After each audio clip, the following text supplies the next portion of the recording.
सनातन दर्शन channel में आप सभी श्रोताओं का हार्दिक अभिनंदन, स्वागत। आइए आज एक महत्वपूर्ण विषय पर चर्चा करते हैं। विषय है शंकर भगवान की पूजा का। अक्सर लोग ये पूछते हैं कि शंकर भगवान को तुलसी चढ़ाई जाती है कि नहीं।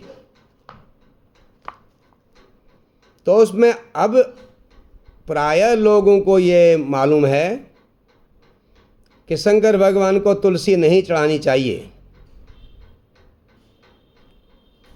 अब इस विषय पर,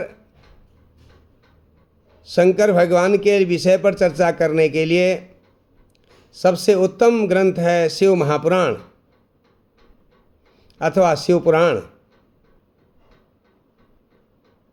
जिसमें तुलसी के विषय पर चढ़ाए जाने का प्रमाण है। 11 जुलाई से चांद्रमान से श्रावण का महीना आरंभ हो रहा है और 16 जुलाई से सौरमान से श्रावण का महीना आरंभ होगा। तो अगले पूरे महीने भर लोग शंकर भगवान की आराधना करते हैं, पार्थिव पूजा करते हैं। शंकर भगवान के तीर्थों में, मंदिरों में श्रावण के महीने विशेष पूजा होती है और विविध प्रकार के पुष्पों के द्वारा, द्रव्यों के द्वारा, अन्न के द्वारा भगवान की आराधना की जाती है। शिव महापुराण में लिखा है कि शंकर भगवान को चंपक और केतकी को छोड़कर सारे पुष्प चढ़ाने चाहिए। तो आइए शिव महापुराण में, शिव पुराण में इस विषय पर क्या लिखा है। ये जो ग्रंथ है, ये शिव पुराण है, अति प्राचीन शिव पुराण ग्रंथ है। तो इसमें क्या लिखा है इसको देखते हैं। देखिए, शिव पुराण उप पुराण है, ये बात को आप ध्यान रखें। शिव पुराण के 29वें अध्याय में, इसमें कुल 68 अध्याय हैं, कहीं 78 अध्याय हैं, क्षमा करें 78 अध्याय हैं। तो इसकी श्लोक संख्या लगभग 6000 मात्र है शिव पुराण की। तो 28वें अध्याय में नहीं, 29वें अध्याय में उन्होंने लिखा है, कुशदूर्वादलैश्चैव धत्तूर कुसुमैस्तथा तुलसीदलैस्तथा देवं पूजयेत् परया मुदा। कुश दूर्वा आदि जो अलग अलग प्रकार के पुष्पों के बारे में बताया गया है, धतूर भी भगवान को चढ़ता है। इसी श्लोक में, ये 19वां श्लोक है 29वें अध्याय का। तो उसमें कुश, दूर्वा, धतूर आदि के साथ साथ तुलसी दल तथा देवम पूजयेत् परया मुदा, तुलसी दल के द्वारा शंकर भगवान की प्रसन्नता से पूजा करे। इससे मनुष्य की अनेक मनोकामनाएं पूर्ण हो जाती हैं। इसी शिव पुराण में अगले अध्याय में फिर वर्णन आता है।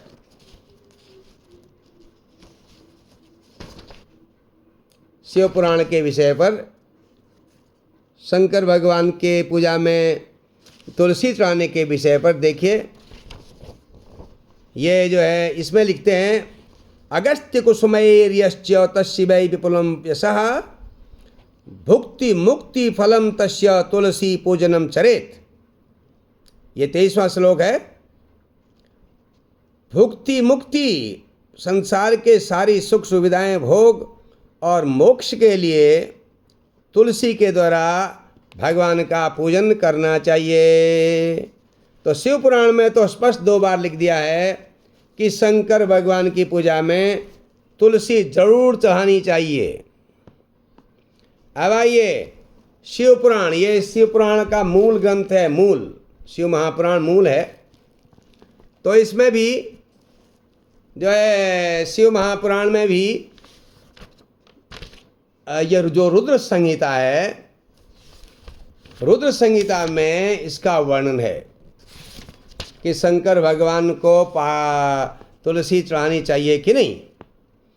तो रुद्र संहिता के सृष्टि खंड के 13वें अध्याय में सूत जी बता रहे हैं, कुश पुष्पैश्च धत्तूरैर्मन्दारैर् द्रोण संभवै तथा तुलसी पत्रैर् बिल्व पत्रैर् विशेषतः। कुश के फूल, कुश के भी फूल होते हैं, बहुत दुर्लभ मिलते हैं, और धतूर के पुष्प और द्रोण पुष्प, इसके साथ साथ बिल्व पत्र भगवान को चढ़ावे, शंकर भगवान को। और तुलसी पत्रई बिल्व पत्रई विशेषतः तथा तुलसी पत्रई बिल्व पत्रई विशेषतः। तो तुलसी पत्र भी विशेष रूप से चढ़ावे। ये इन्होंने रुद्र संहिता के सृष्टि खंड के 13वें अध्याय में बताया है। अब आगे फिर 14वें अध्याय में शंकर भगवान को तुलसी चढ़ाने के लिए फिर वर्णन आया है। देखिए, ये आपके श्लोक नंबर 28वां सृष्टि खंड का शिव महापुराण में। शिव महापुराण बहुत बृहद ग्रंथ है, 24,000 श्लोक हैं इसमें। तो देखिए, भुक्ति मुक्ति फलम तस्य तुलस्या पूजयेत यदि। अगर मनुष्य तुलसी पत्रों के द्वारा, तुलसी मंजरी के द्वारा शंकर भगवान का पूजन करते हैं तो उनको संसार में सारे सुख प्राप्त होते हैं और उन्हें ज्ञान भी प्राप्त होता है, मोक्ष भी प्राप्त होता है। ये शिव महापुराण में भी इसको प्रमाणित कर दिया है कि तुलसी भगवान को जरूर चढ़ानी चाहिए, इसका निषेध नहीं है। अब आइए, हमारे पास एक ग्रंथ और है, बहुत प्राचीन ग्रंथ है। इसमें भी बिल्कुल इसी प्रकार का वर्णन किया गया है जैसे आपने शिव महापुराण में देखा था। देखिए, शिव महापुराण 2 प्रकार के उपलब्ध होते हैं। एक शिव महापुराण जो वास्तव में उसमें 7 संहिता होती है। दूसरा एक शिव महापुराण अभी 24,000 श्लोक का है, लगभग उसमें मिलते जुलते श्लोक हैं, लेकिन अध्यायों में और संहिताओं में फर्क होने से इसमें थोड़ी भिन्नता है। तो कहते हैं कि 12 संहिताएं हैं शिव महापुराण में, तो लेकिन प्रायः पृथ्वी में 7 संहिताओं का प्रचलन है। हो सकता है वही जो 12 संहिताएं हैं उनमें से ये संहिताएं वाला ग्रंथ भी हमारे यहाँ पहले उपलब्ध होता होगा। इसमें जो है सबसे पहली संहिता है ज्ञान संहिता, जो ज्ञान संहिता को ही बाद में शिव महापुराण का छोटा रूप शिव महापुराण बना दिया गया। शिव महापुराण का छोटा रूप शिव पुराण बनाया गया, जिसको आप उपपुराण भी कह सकते हैं। तो इसमें हालांकि थोड़ा सा भिन्नता है उसमें और इसमें, शिव पुराण के श्लोकों के अध्यायों में। तो इसमें जो ये ज्ञान संहिता है, ज्ञान संहिता का जो है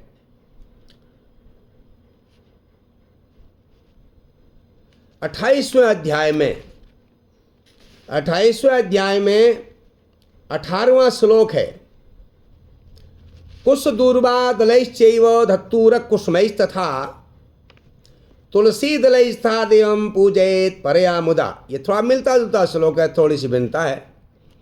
तो कुश, दूर्वा दल, धत्तूर के फूल और तुलसी दलैस्था देवं पूजयेत परया मुदा, और तुलसी दल के द्वारा, तुलसी के द्वारा भगवान की प्रेम से पूजा करे।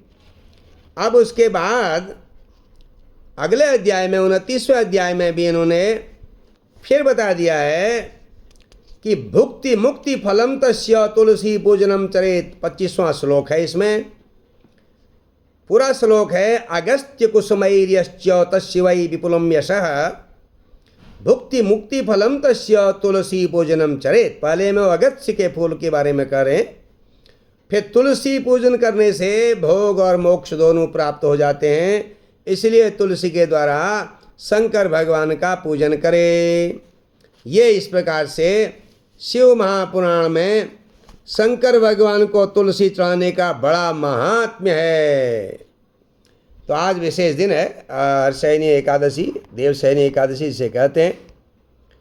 तो लोगों का प्रश्न जो बार बार हमारे पास आता था उसको हमने शिव महापुराण के माध्यम से आपको कहने का प्रयास किया।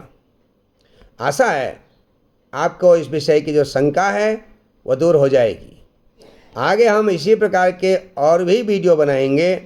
जैसे लोगों के प्रश्न हैं, शंकर भगवान में जो प्रसाद चढ़ता है उसके बारे में ज़रा विस्तार से बताएं, और शिव निर्माल्य क्या है उसके बारे में भी हम आपको पुराण के अनुसार बताने का प्रयास करेंगे। आप सभी लोगों को अब आने वाले श्रावण महीने की अनेकों शुभकामनाएं। आज हर्षयनी एकादशी की मंगल कामना। हर हर महादेव।